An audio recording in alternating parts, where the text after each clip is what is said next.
Hello everyone, welcome back to Take It Simple. In today's video, I'm going to help you learn how to download Tinder on your mobile device.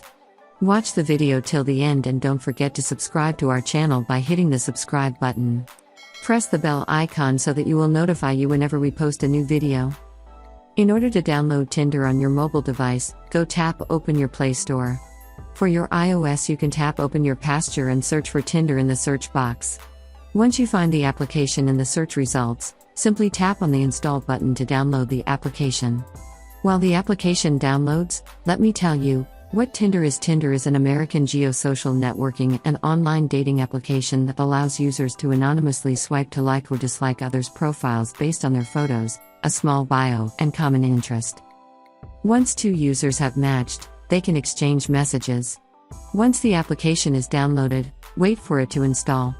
Once it does, simply tap it open and create a new Tinder account with your Google account, Facebook, or even with your phone number. That is how you can easily download Tinder on your mobile device. I hope you found the video useful. If you did, go ahead and give it a thumbs up.